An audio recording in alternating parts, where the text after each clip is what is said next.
Well, good morning, everyone, and welcome to the fourth annual Reagan Institute Summit on Education. This summit, like so much in our lives and so many of our schools over the past 17 months, is hybrid, part in person, part virtual. For those here in person, thank you for joining us at our brand new Reagan Institute building, just across from the White House in Washington, D.C. We've waited a long time to host you. For those joining us virtually from so many other locations, thank you for participating in RISE.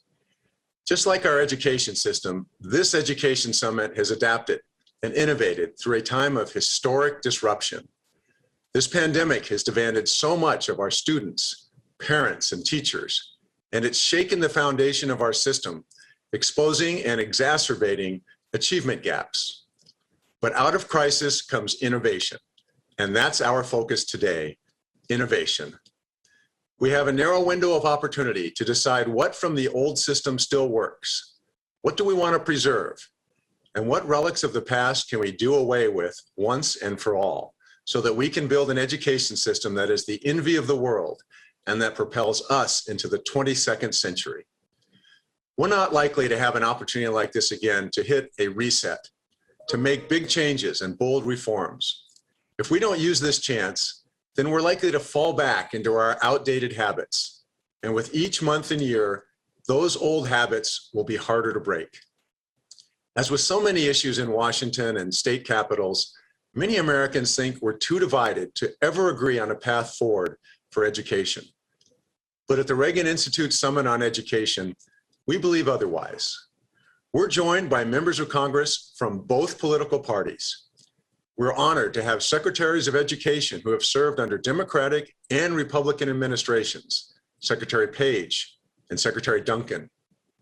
We will hear from 5 sitting governors from across the political spectrum: Governor Polis of Colorado, Governor Hogan of Maryland, Governor Ducey of Arizona, Governor Lee of Tennessee, and Governor Hutchinson of Arkansas. We also have representatives from groundbreaking nonprofits and from leading corporations. Leaders from Zoom and T-Mobile will talk to us about closing the digital divide. And Megan Phelps Roper, a political activist who famously left the Westboro Baptist Church, will share her experience and expertise on how we combat polarization and extremism in our society. Gathering people with diverse perspectives united by a common mission is how we best uphold the legacy of a president who was famous for having friendships across the aisle. President Reagan knew how to work with leaders in both parties through compromise and consensus, which, by the way, are not synonyms for failure, but rather the signs of a true statesman. And that's what our education system needs today. It's what our students' future depends upon. President Reagan always had his eye on the future. He was devoted to a future that allowed all Americans to prosper and reach their full potential. A quality education is what can make that possible.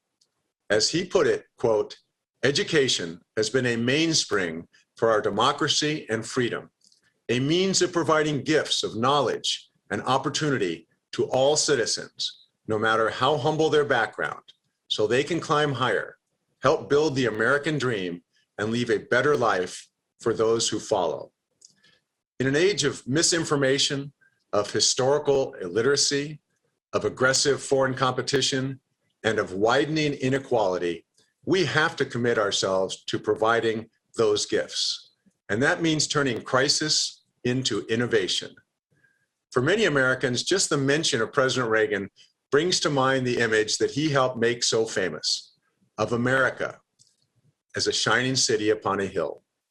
He described it as, quote, "a tall, proud city built on rocks, stronger than oceans, wind-swept, God-blessed, and teeming with people of all kinds living in harmony and peace." It's fair to say, I think, that the fuel that has helped that city shine like a beacon has been knowledge, a love of learning, education, and the free flow of information. Our charge is to keep that beacon glowing, bright, through this century and into the next.